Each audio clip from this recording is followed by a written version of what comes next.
तो plant growth and development का PYQ करेंगे। क्या होगा इसका answer? Formation of interfascicular cambium from fully developed parenchyma. क्या होगा? पहले इन्होंने बोल दिया पैरेन्काइमा। अब बताओ आप, पैरेन्काइमा कैसा टिश्यू है? परमानेंट है ना? पैरेन्काइमा कैसा टिश्यू है? परमानेंट टिश्यू है। और अगर परमानेंट टिश्यू है तो इसका मतलब ये बना किससे है? मेरिस्टेमेटिक से। ये बना है मेरिस्टेमेटिक से। तो मेरिस्टेमेटिक से परमानेंट टिश्यू बनने को क्या बोलते हैं? डिफरेंशिएशन। इस प्रोसेस को बोलते हैं डिफरेंशिएशन। सही है। अब इसमें दोबारा पावर ऑफ डिवीजन आई तभी तो ये कैम्बियम बना। जब दोबारा पावर ऑफ डिवीजन आई तभी तो कैम्बियम बना। तो पहले मेरिस्टेमेटिक से परमानेंट बना, इसको आपने बोला डिफरेंशिएशन। जब परमानेंट से दोबारा मेरिस्टेमेटिक टिश्यू बन रहा है, ये लेटरल मेरिस्टेम है, दोबारा बन रहा है, तो इसे क्या बोलेंगे? इसे बोलते हैं डी डिफरेंशिएशन। डिफरेंशिएशन का उल्टा डी डिफरेंशिएशन। तो बताइए, नीट 2024 यानी पिछले वर्ष आया हुआ है, एनसीईआरटी के पेज नंबर 172 पे से क्वेश्चन आया हुआ है। ठीक है ना? आंसर आ जाएगा इसका सेकंड। अच्छा, डी डिफरेंशिएशन लिखा सही है, डी डिफरेंशिएशन। और अगर फिर इसमें पावर ऑफ डिवीजन लॉस हो जाए, अगर इसमें कभी पावर ऑफ डिवीजन दोबारा लॉस हो जाए, तब इसे क्या बोलते हैं? इसे बोलते हैं रीडिफरेंशिएशन। तब फिर से ये परमानेंट टिश्यू में कन्वर्ट हो जाएगा। राइट। फिर आगे अगला question. In tissue culture experiment, leaf mesophyll cell are put in the culture medium to form the callus। यानी हमने लीफ का मेसोफिल ले लिया, लीफ का मेसोफिल ले लिया और वहां की सेल ये ले लिया, और लेने के बाद हम लोग ने इसको कल्चर मीडियम में डाल दिया। और कल्चर मीडियम में डालने के बाद यहां से बहुत सारा इसका एक मास ऑफ सेल बन गया, मतलब बहुत सारा झुंड बन गया सेल का। इसको बोलते हैं कैलस। इस फिनोमिना को क्या बोलते हैं? बताइए, इस फिनोमिना को क्या बोलेंगे इसके according? D differentiation, development, senescence या डिफरेंशिएशन? क्या बोलेंगे? डेवलपमेंट। हाँ देखिए, एक सेल से अनेक सेल बन रही है ना, तो एक सेल से अनेक सेल बन रही है, तो डी डिफरेंशिएशन शब्द यूज नहीं कर सकते। ठीक है ना? सेनेसेंस यूज नहीं कर सकते, डिफरेंशिएशन यूज नहीं कर सकते, तो क्या बोलेंगे इसको? Development. Development. Which of following plant does not show plasticity? Plasticity किसमें नहीं शो होता है? फॉर्मूला बताया था LC²R। लक्सपुर, कॉटन, कोरिएंडर और रेननकुलस को बटर कप भी कहते हैं। रेननकुलस को क्या बोलते हैं? Butter cup. अब आप देख लो, कोरिएंडर दिया हुआ है, सही है। इसमें पूछा है किसमें नहीं होती? बटर कप दिया हुआ है, रेननकुलस को भी बटर कप कहते हैं। कॉटन देखो दिया हुआ है C, लेकिन मेज में नहीं होती। नीट एनसीईआरटी 173 पेज से 2022 में आया हुआ क्वेश्चन है।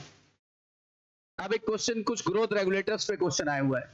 ग्रोथ रेगुलेटर्स पे कुछ क्वेश्चन आया है। ऑक्सिन को गार्डनर्स यूज करते हैं, माली लोग यूज करते हैं ताकि वीड फ्री लॉन बना सके, but no damage to grass, क्योंकि मोनोकॉट को नुकसान नहीं पहुंचा रहा है। ग्रास क्या है? मोनोकॉट।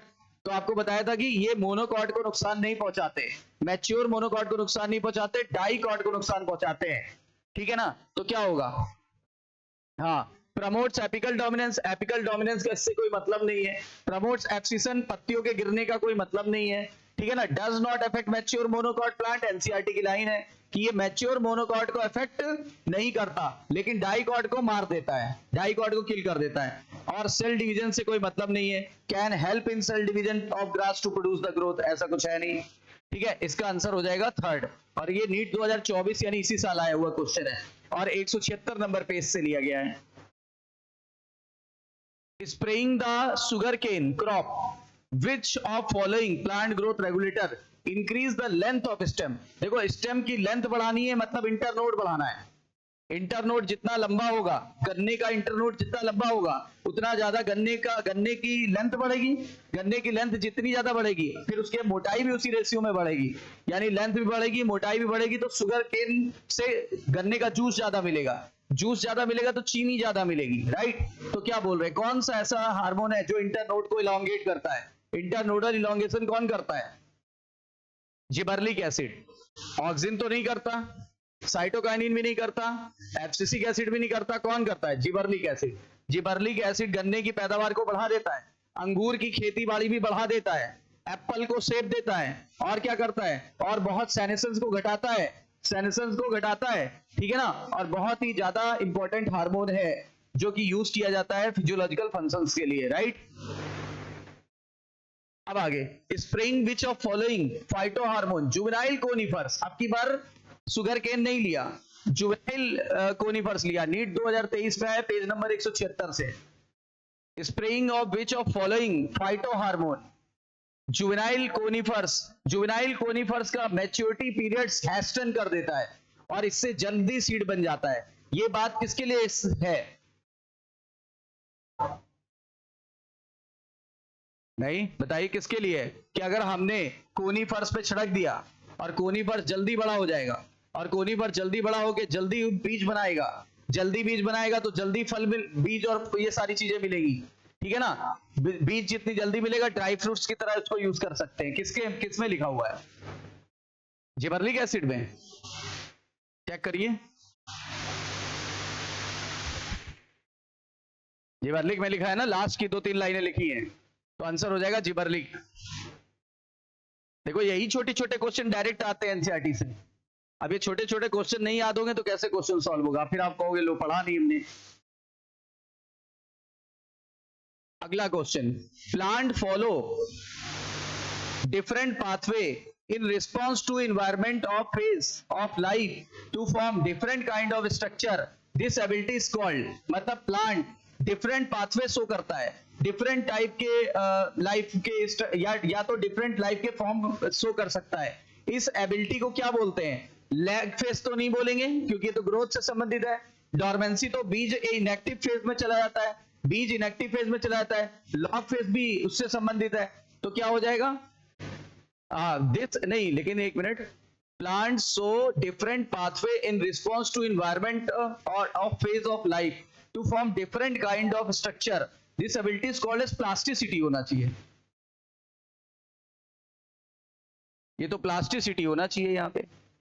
किसी एक ऑप्शन में मुझे लग रहा है या गलत लिखा होगा, किसी एक ऑप्शन में प्लास्टिसिटी होना चाहिए। देखो आप लिखा होगा जहां पे वो फिगर बना हुआ है, एनसीईआरटी की लाइन देखो, सेनेसेंस तो होता है बूढ़ा हो जाना पौधे का, फिगर में देखिए दिया, हाँ इसी फिगर के आसपास, इसी फिगर के टॉप पे देखिए कहीं लिखा है प्लास्टिसिटी। वही कह रहा हूं कि इसमें या तो ये गलत छप गया है, प्लास्टिसिटी कहलाएगा ये। तो यानी कि प्लांट डिफरेंट पाथवे शो करता है इन रिस्पॉन्स टू एनवायरनमेंट और फेज ऑफ लाइफ, ये सेम लाइन है या डिफरेंट स्ट्रक्चर बना लेता है, इस घटना को क्या बोलते हैं? प्लास्टिसिटी। तो आंसर हो जाएगा इसका प्लास्टिसिटी। नेक्स्ट,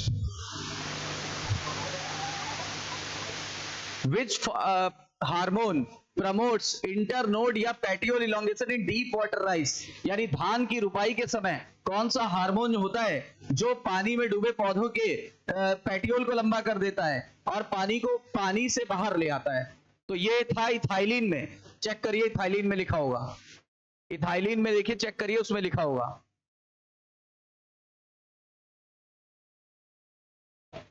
ऊपर से 5वीं 6वीं लाइन में लिखा है, सेम लाइन, ठीक है। आगे, the gaseous plant growth regulator is used in plants to, gas वाला रेगुलेटर यानी एसिड, वो इथाइलिन C2H4, गैस वाला एकमात्र था C2H4। तो ये जो ग्रोथ रेगुलेटर होता है ये प्लांट में यूज किया जाता है, क्या करने के लिए? आया हुआ है नीट 2023 में, पेज नंबर 177 से। Promote growth, root growth and root hair formation to increase the absorption surface. नहीं, ये तो नहीं होगा। ये काम किसने किया था? ये काम तो किया था हाँ, ये काम इथाइलिन का था, रूट ग्रोथ भी किया था, रूट एयर फॉर्मेशन भी किया था, ये किया था। ओवरकम एपिकल डोमिनेंस, ये साइटोकाइनिन का था। बोलो, एपिकल डोमिनेंस के प्रभाव को खत्म कर रहा था। Kills dicot weed in the fields, ये किसका था? ये ऑक्सिन का था। स्पीड अप माल्टिंग, ये जिबर्लिक एसिड का था। अब बताओ, हमसे पूछा है गैसियस वाला, हमने गैसियस वाला का नाम गेस कर लिया। गैसियस वाले का नाम था इस इथाइलिन, और इथाइलिन का काम ये था। चेक करो, वही लिखा जहां धान की रुपाई वाली बात चल रही थी, वहीं पे ये लाइन लिखी है।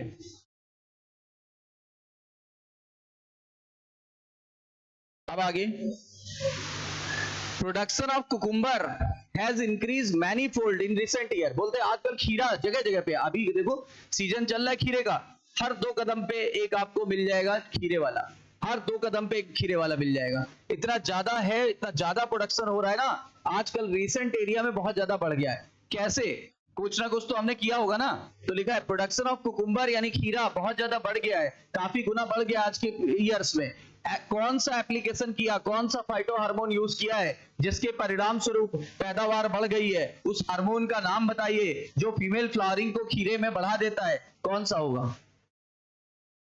हाँ, इथाइलिन। इथाइलिन में देखो आखिरी की कुछ लाइनों में लिखा हुआ है, इथाइलिन क्या करता है? कुकुम्बर में फीमेल फ्लावरिंग को बढ़ा के पैदावार को बढ़ा देता है। आंसर आ जाएगा second. The plant hormone use to destroy weed. अच्छा, अब वीड की बात कर रहे हैं, यानी वीड फ्री लॉन बनाना चाहते हैं। अभी देखो क्वेश्चन रिपीट हुआ है, 24 में आया था। वीड फ्री लॉन बनाने के लिए 2021 में फिर वही क्वेश्चन आया था, मतलब आ चुका है।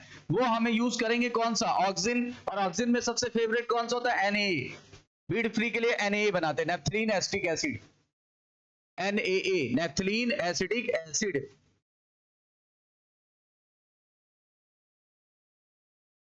Match the following concerning the activity या function the phyto hormone involve. ये भी देखो, इस पेज से सबसे ज्यादा क्वेश्चन आए हुए हैं। ये नीट अक्टूबर 2020 में आया हुआ है, ठीक है। कॉलम 1 से कॉलम 2 को मैच कराना है। फ्रूट राइपनर कौन है? फ्रूट राइपनर है इथाइलिन, यानी कि ये मैच हो जाएगा 4 से। हर्बिसाइड, हर्बिसाइड है 24D, 24D यानी थर्ड हो जाएगा, क्योंकि ऑक्सिन में 24D आता है। अच्छा, बोल्टिंग एजेंट,